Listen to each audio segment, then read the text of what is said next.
Welcome to my Sleeping Time History YouTube channel.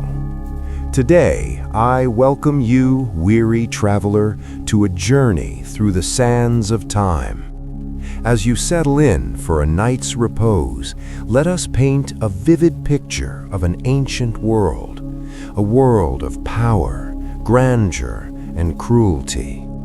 Tonight, we delve into the lives of the cruelest pharaohs to ever rule the land of Egypt, those god-kings whose actions echo through history. Before we begin our tale, I kindly ask you to leave a comment sharing where in the world you're joining us from and what time of day it is for you.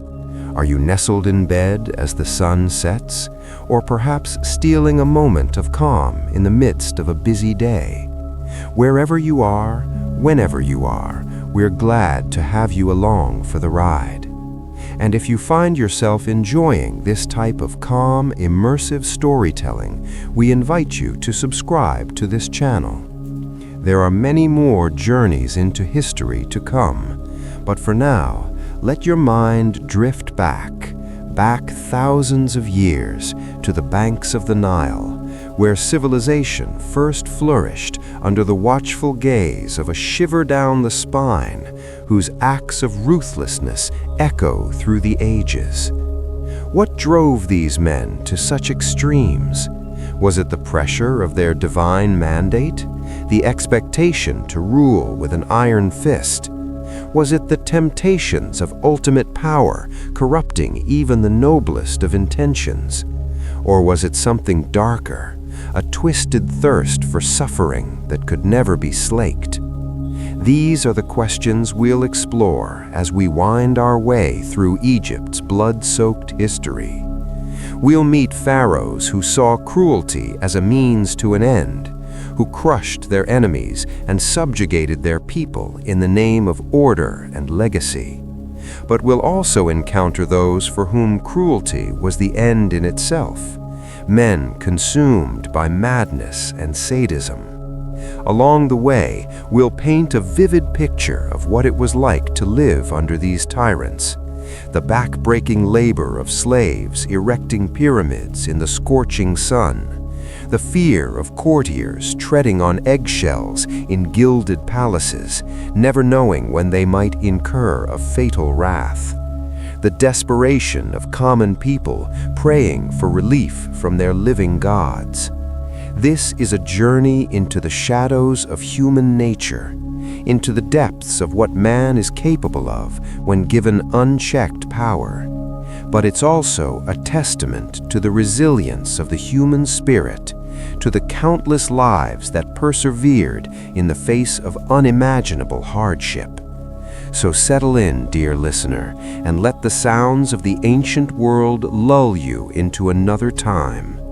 The warm winds are blowing through the date palms, the cicadas are humming their rain, but the fragments of history that survive paint a grim picture. He's said to have been a brutal unifier, ruthlessly crushing any rival factions that dared challenge his authority. With each victory, his reputation grew, as did his appetite for cruelty. One grisly legend holds that after a particularly bloody campaign, Jur rounded up the severed hands of his vanquished foes as trophies. Imagine the scene, piles upon piles of lifeless hands stacked like cordwood in the hot Egyptian sun, a gruesome testament to Egypt. But he did so through blood and fear. In a way, he was the prototype for the cruel pharaohs to come, an early warning of what can happen when absolute power goes unchecked. As the first dynasty faded into the second, and then the third, Egypt continued to grow in wealth and power. Mighty monuments began to rise along the Nile, testaments to the godlike might of the pharaohs. But with each passing generation, it seemed their cruelty only grew in turn. Which brings us to our next pharaoh, a man whose name reign was one of great hardship for the average Egyptian. The logistical challenges alone of constructing the Great Pyramid are staggering. Countless workers toiled in the scorching desert heat, cutting and hauling immense limestone blocks, all to satisfy the whims of one man. Grim stories abound of the human toll involved. Workers crushed under falling blocks, executed for the slightest infractions, even buried alive in the foundations as a macabre sacrifice. Some say the mortar between the stones was made of a human fat. How much suffering was deemed an acceptable price for one man's vanity? These are the questions that haunt the legacy of Khufu. He may have built a wonder of the world, but he did so on a foundation of cruelty. In that way, he set a troubling precedent for the pharaohs to come, a model of ruthless absolutism in the name of ambition. And yet, as brutal as Khufu's reign was, it pales in comparison to the cruelty of our next pharaoh, a man who took the throne at just 6 years old and went on to rule for a decade. The ancient historian Manetho describes him as a decadent ruler, more interested in his own pleasures than the welfare of his people.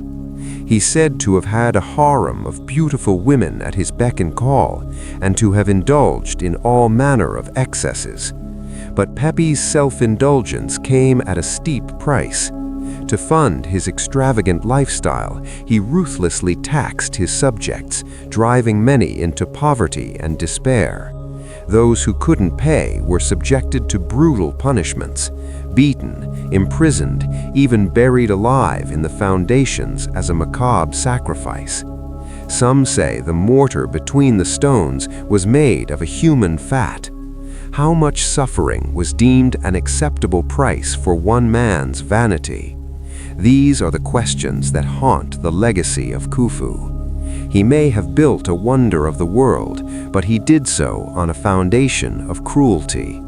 In that way, he set a troubling precedent for the pharaohs to come, a model of ruthless absolutism in the name of ambition. Executed as a warning to others. Pepi was also fiercely paranoid, seeing threats to his power around every corner. He's said to have ruthlessly eliminated any potential rivals, even those within his own family. One grim tale speaks of him ordering the execution of his own uncle, a man who had served as his regent during his youth. Imagine the fear that must have gripped the palace during Pepi's reign. Courtiers walking on eggshells, never knowing when a stray word or perceived slight might bring down the wrath of the pharaoh.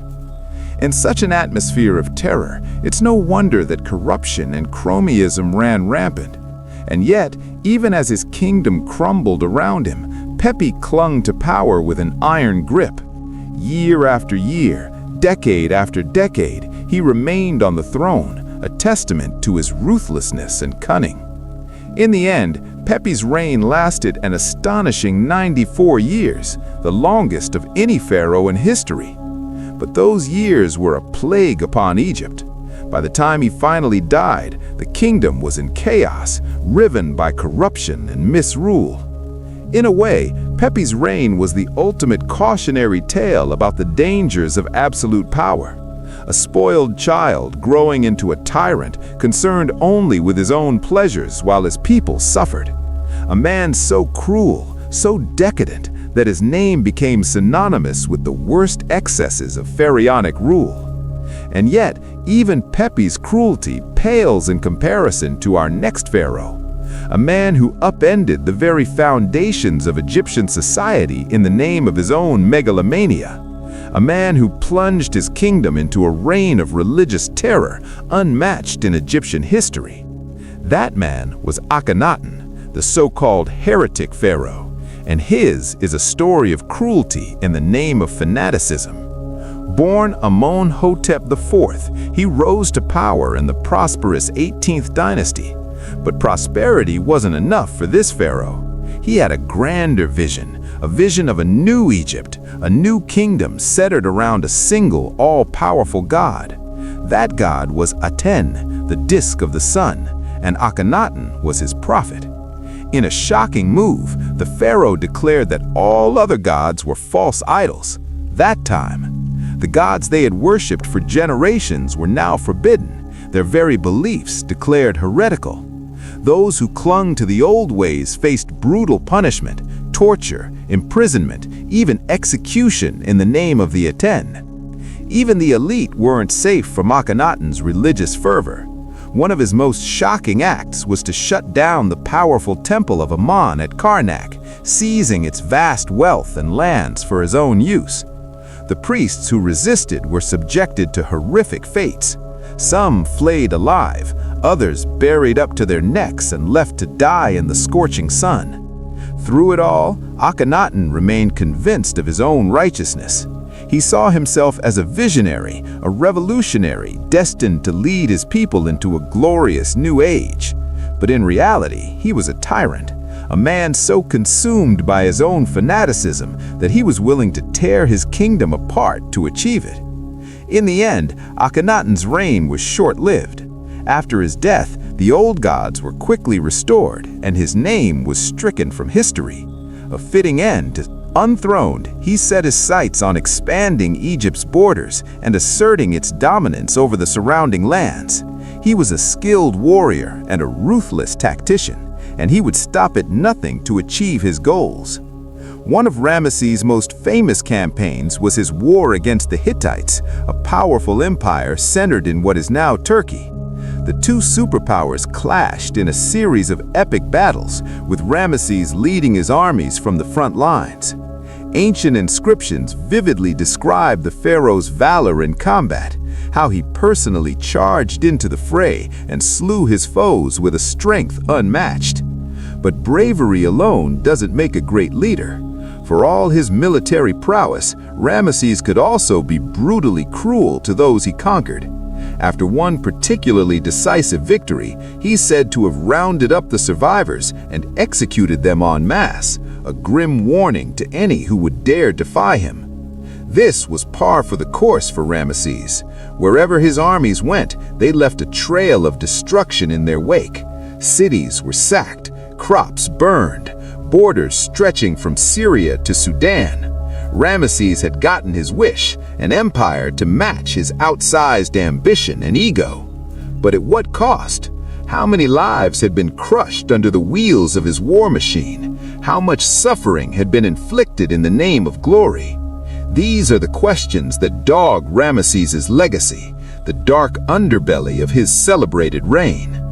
As we move into the later dynasties, we return to a pharaoh whose cruelty we've already touched on, Akhenaten, the heretic king. But if his religious fervor was shocking, it's nothing compared to the depths of madness and sadism he would ultimately sink to. As Akhenaten's reign progressed, his obsession with his sun god Aten only intensified. He became increasingly paranoid, seeing enemies and conspiracies around every corner.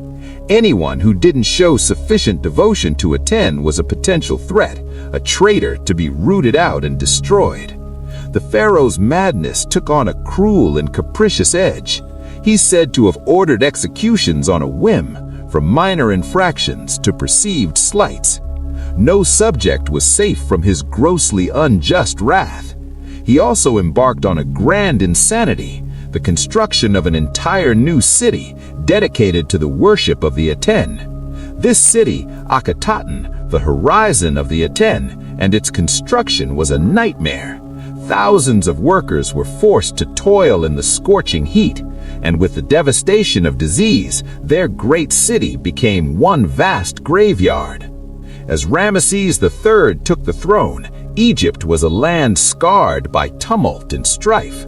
The once great empire had been brought to its knees by the cruelty and chaos of pharaohs past. Akhenaten's religious upheavals, Ramesses II's bruising wars, and the bloody power struggles in between had left the two lands weary and wounded. The people cried out for a ruler to lead them back to stability and prosperity. In this post-apocalyptic landscape, a ruler of adamant will and unwavering resolve was needed. That leader would be Ramesses III, a man whose rise to power was as brutal and unjust as the times in which he lived. His claim to the throne had shadows of doubt. Court circles buzzed with whispers of illegitimacy. The pharaoh's royal blood thinned with the lesser. In a few months, when his moment came, Ramesses acted with decisive brutality. The records are murky, but glimpses of the truth peek through the mists of time. Whispers of a palace coup, a royalist faction rallying to the prince's banner. Murmurs of bloody battles as Ramesses and his supporters cut down their rivals without mercy. Furtive tales of executions and exiles as the would-be king purged any who dared stand against him. Through naked cruelty and force of arms, Ramesses III made himself the undisputed master of Egypt. But mastery of Egypt was not enough for Ramesses. He had an insatiable hunger for power. His reign would be defined by how he met these threats. A king who flinched in the face of danger could not hope to hold the double crown for long. And so, Ramesses girded himself for war, determined to crush his enemies with the full force of Egyptian arms. He would make his foes tremble before the might of Horus, avenger of his father, or see Egypt perish in the attempt. With merciless resolve, Ramesses marched forth to meet the Libyans on the field of battle. The pharaoh was a vision of martial splendor in his war chariot, his Kopesh sword flashing in the sun, his blue battle crown striking terror into the hearts of his foes. With precise and pitiless force, Ramesses drove the Libyans before him, scattering their armies like chaff on the wind. Captives were marched back to Egypt in chains, their leaders brutally maimed to make an example to any who dared defy the son of Ra. But there was no time to savor this victory, for the sea peoples were storming the very gates of Egypt. These enigmatic raiders from beyond the... Was this the inexorable fate of all who dared to wear the double crown, to wield the crook and flail of absolute power? These are questions that echo through the ages, as inscrutable as the Sphinx that gazes out across the desert sands. The cruel pharaohs of Egypt's past may be lost to history, their names faded to legend and myth, but their blood-soaked legacy endures, a testament to the eternal struggle between power and morality, ambition and consequence. In their triumphs and their failures, in their glories and their cruelties, these pharaohs hold up a mirror to the human condition itself. As we contemplate these ancient lives from the comfort of our modern age, it is easy to pass judgment, to recoil in horror at the excesses of unchecked power. But perhaps in the quiet moments before sleep claims us, we might also pause to reflect on the burdens borne by those who donned the mantle of leadership, the lonely weight of decisions that echo through eternity, the terrible price paid by those who would shape the course of nations and civilizations. In the end, the cruel pharaohs of Egypt's past remind us of the double-edged nature of power itself. It is a force that can build wonders and forge empires, but also a force that can corrupt and destroy in equal measure. To wield such power is to walk a razor's edge, forever balanced between greatness and ruin. This is the burden of kings and conquerors, the eternal dilemma of those who would seek to bend history to their will. As we drift into the waiting arms of sleep, let us ponder these timeless lessons from the distant past. For in the rise and fall of pharaohs, cruel and mighty, we may yet find echoes of our own struggles and triumphs, our own hopes and fears. The sands of time may blow, the ages may turn, but the essence of the human drama remains unchanged, as enduring as the pyramids that loom eternal against the horizon of history. Under the blistering Egyptian sun, the merciless reign of Ramesses II ground on, year after year, decade after decade. The pharaoh's cruelty knew no bounds as he relentlessly pursued his own glory at any cost. Countless slaves toiled and perished to build his colossal monuments, towering statues, sprawling temples, and grandiose tombs that would ensure Ramesses' name endured for eternity. The king's agents scoured the land, pressing peasants into back-breaking labor and viciously quashing any hint of dissent. Woe to those who dared resist the pharaoh's will. They faced lashings, disfigurement, or a grisly public execution as a warning to others. Beyond his unquenchable thirst for architectural splendor, Ramesses II was also a ruthlessly ambitious conqueror, hell-bent on expanding Egypt's might. He fixed his sights on the lands of Nubia to the south and the Hittite Empire to the northeast. With each new campaign, the great war machine of Egypt rumbled into motion. Legions of soldiers marched out across the burning desert sands, their bronze weapons glinting in the harsh sun. They descended on enemy towns like a plague of locusts, leaving destruction and misery in their wake. Ramesses himself often rode at the vanguard, his cruel eyes flashing as he savored each new conquest. The Hittites bore the brunt of the pharaoh's wrath. For years, the two superpowers grappled for control of strategic outposts in Syria. In his most famous and brutal campaign, Ramesses II marshaled a force of 20,000 men and marched on the pivotal city of Kadesh. The ensuing battle was fierce and bloody, filling the Orontes River with broken chariots and bodies. Both sides suffered grievous losses, but Ramesses spun it as a great victory.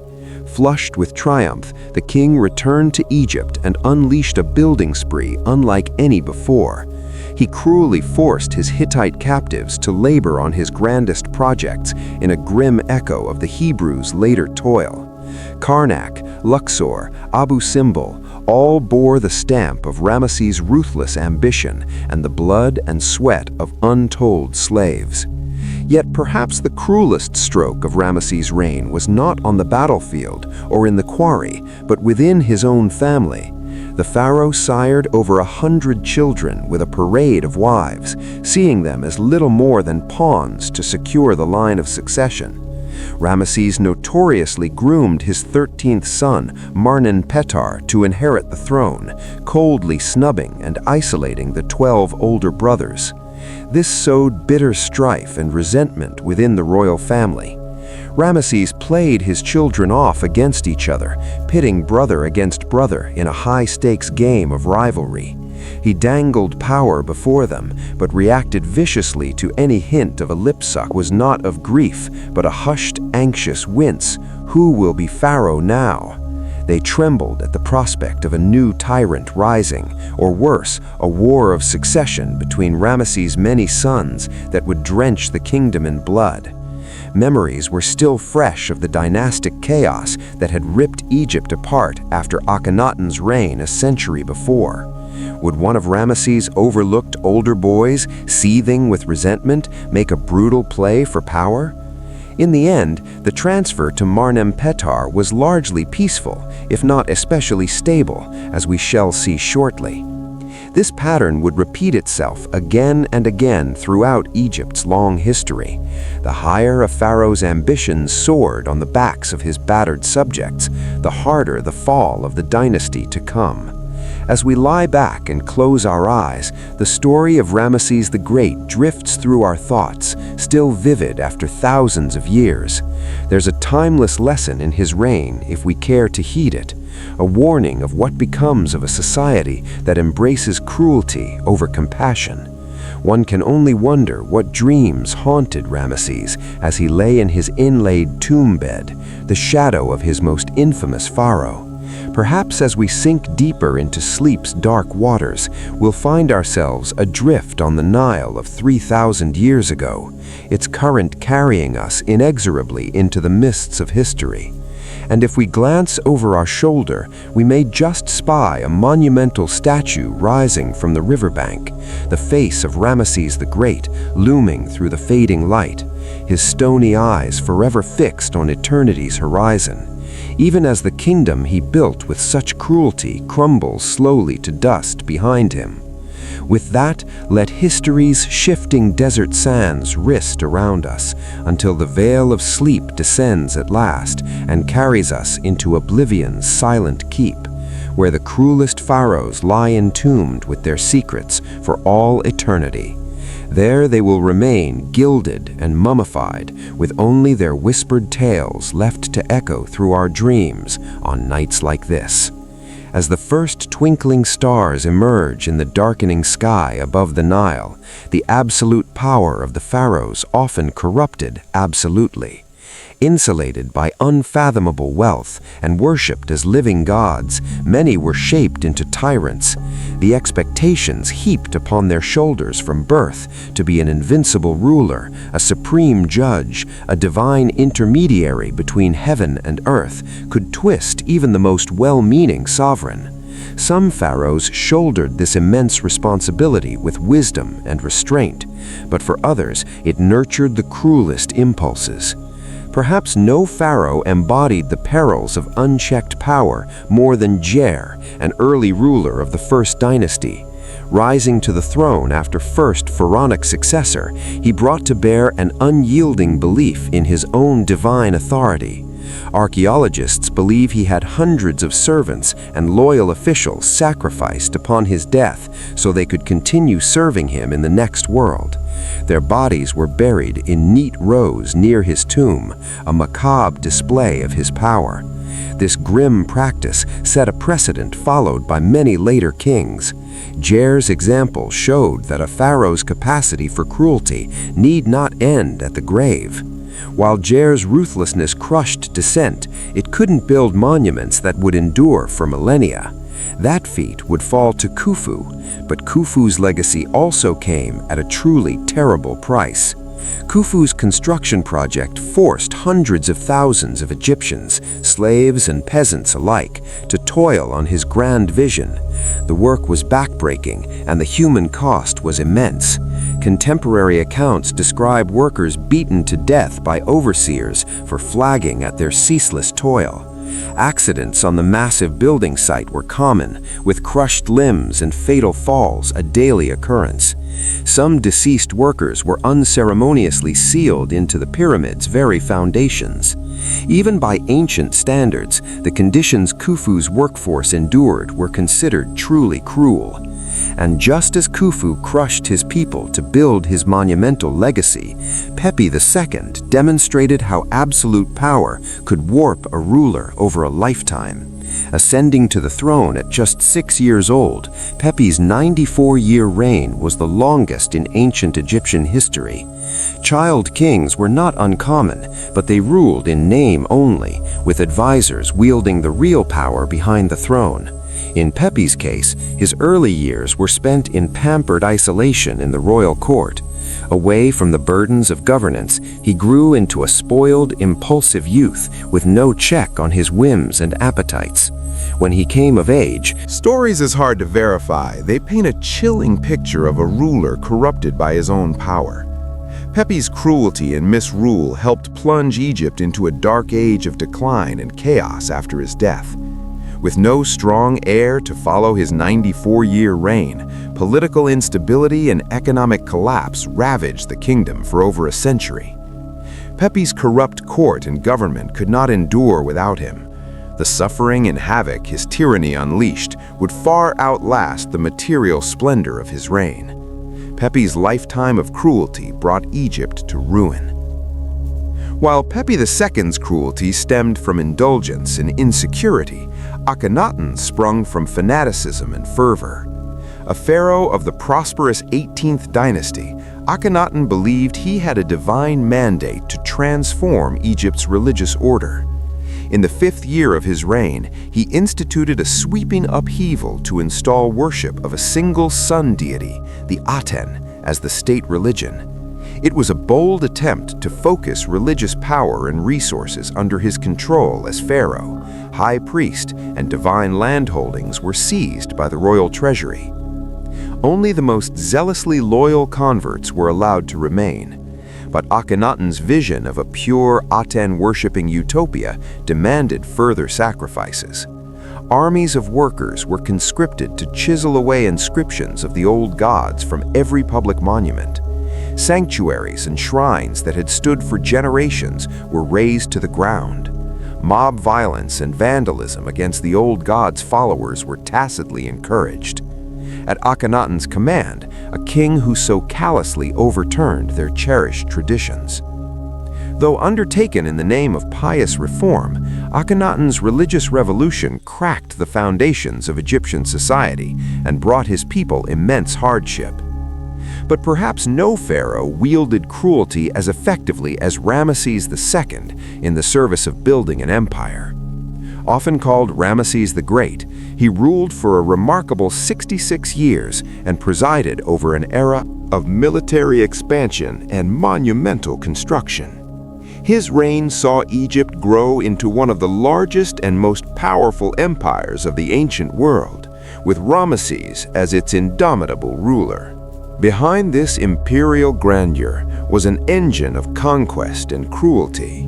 To expand Egypt's borders, Ramesses waged a series of brutal military campaigns against neighboring kingdoms. His most famous were the wars against the Hittites of Anatolia, a powerful rival empire. At the Battle of Kadesh, the largest chariot clash in antiquity, Ramesses led his army to a decisive victory. Reliefs celebrating the triumph show Ramesses' conquests funded a frenzy of building across Egypt.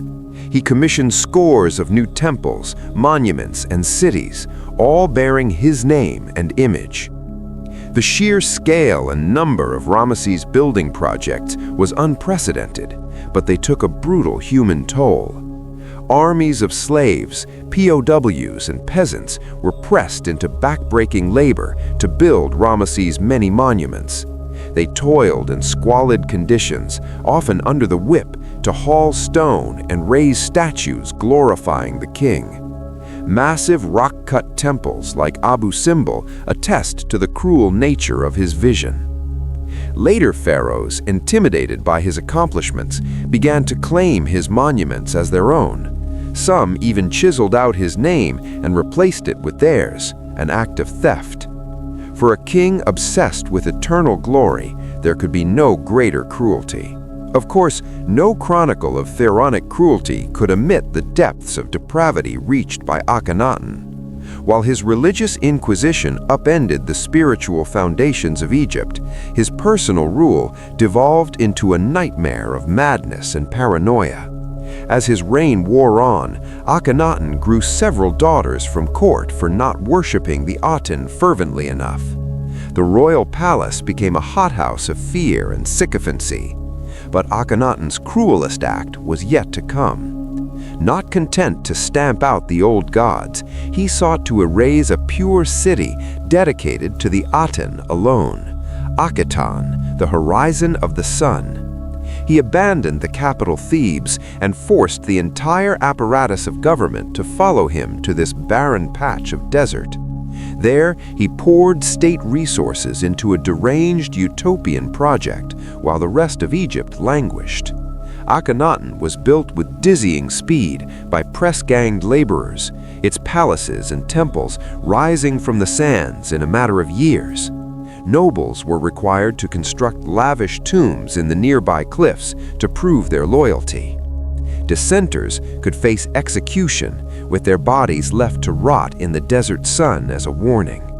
The once bustling city of Thebes became a ghost town, its temples shuttered and population forced to resettle, all to satisfy the whims of a ruler lost in religious delusion. Akhenaten's cruel folly would not last.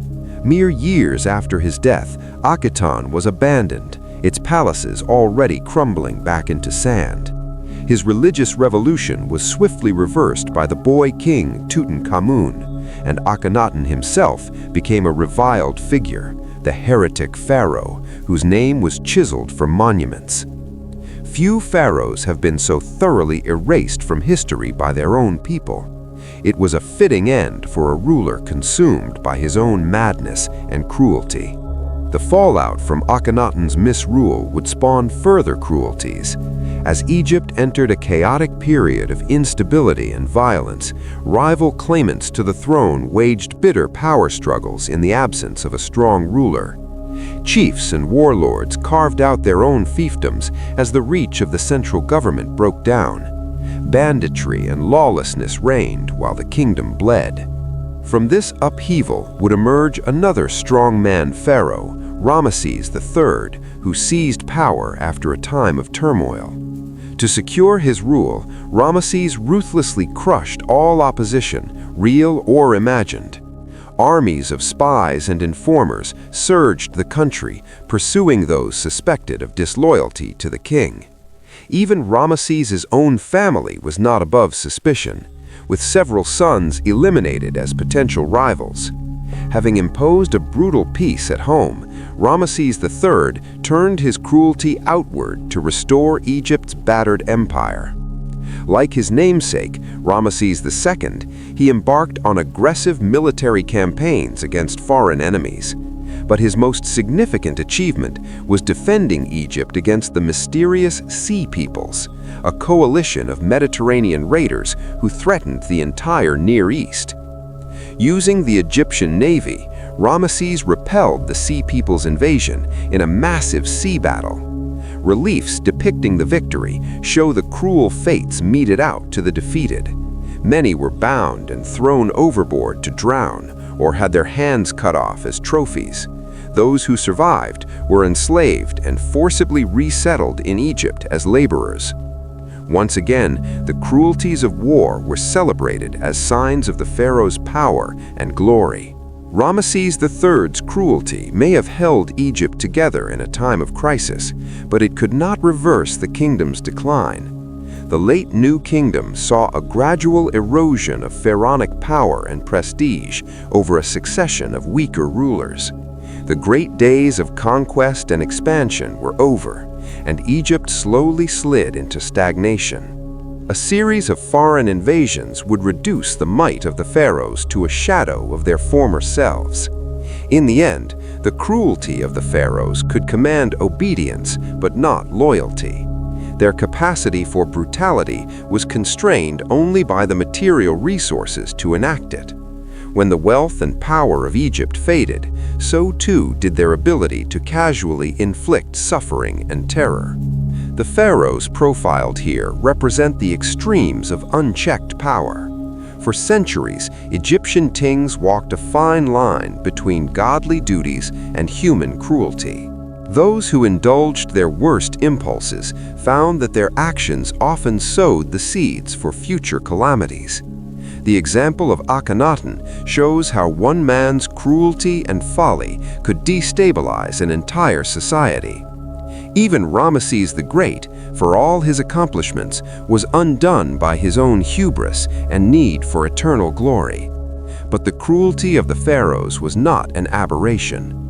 It was enabled by a system that granted godlike powers to fallible humans.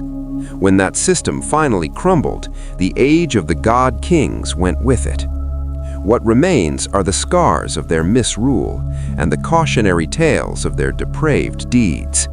The cruelest pharaohs may have achieved immortality, but not in the way they intended. Their acts of brutality and oppression serve as warnings about the dangers of unchecked power.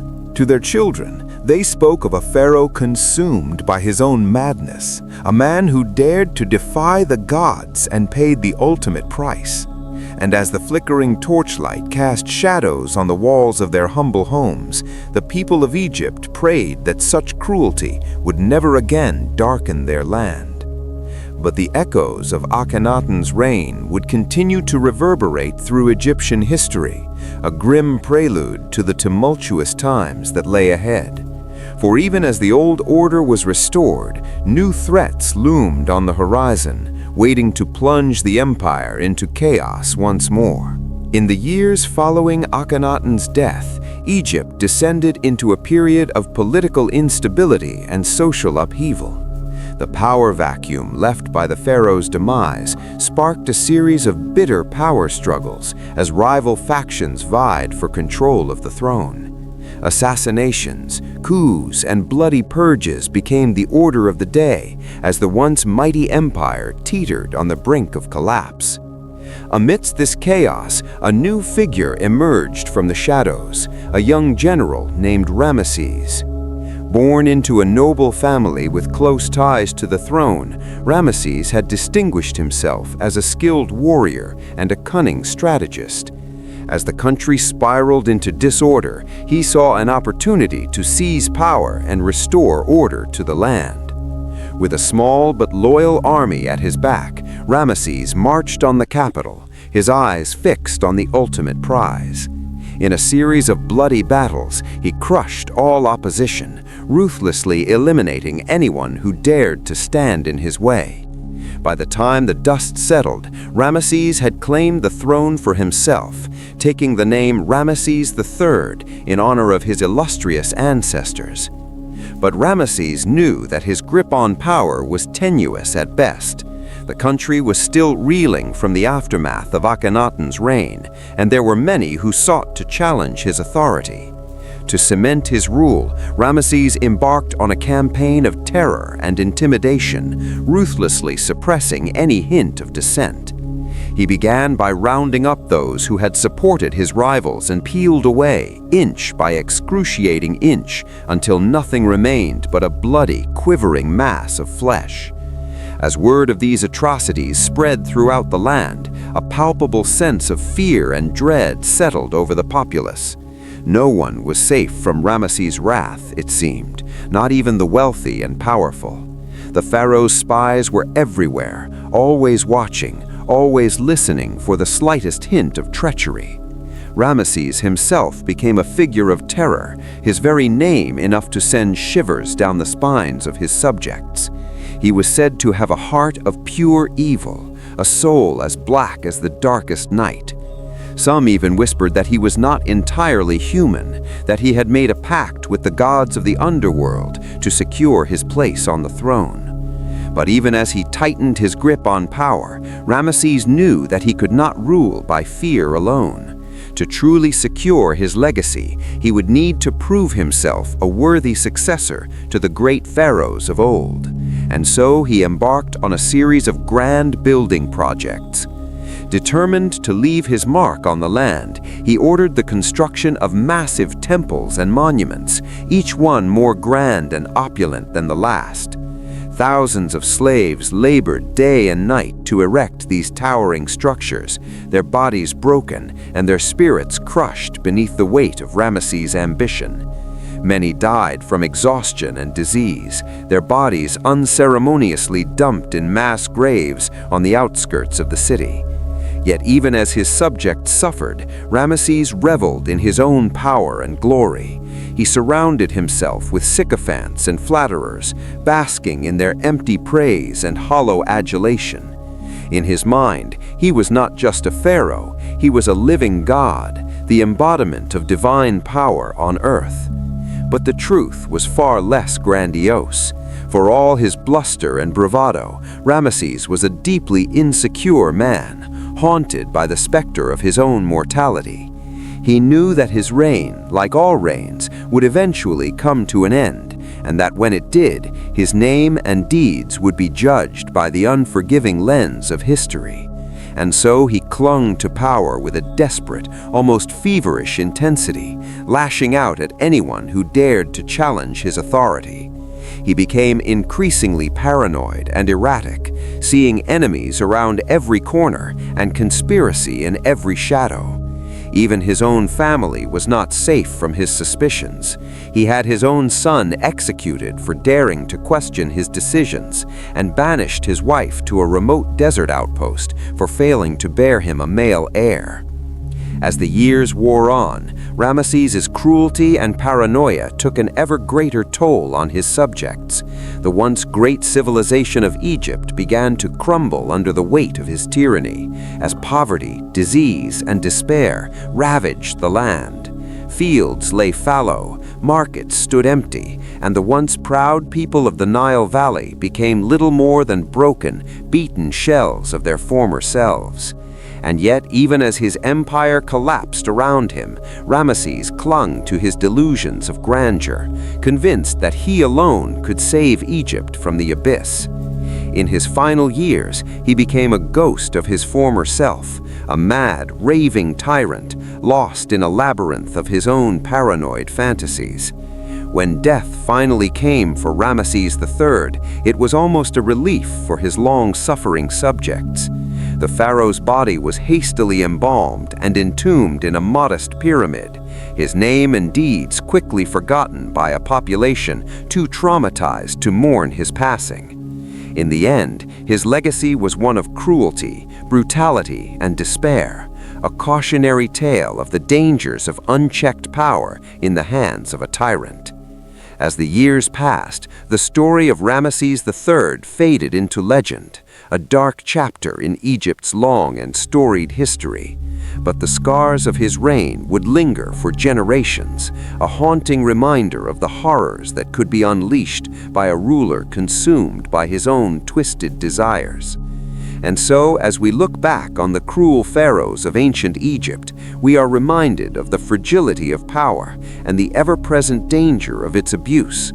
From the brutal conquests of Thutmose III to the religious fanaticism of Akhenaten, from the ruthless ambition of Ramesses II to the paranoid brutality of Ramesses III, these rulers left a legacy of pain and suffering that echoed through the ages.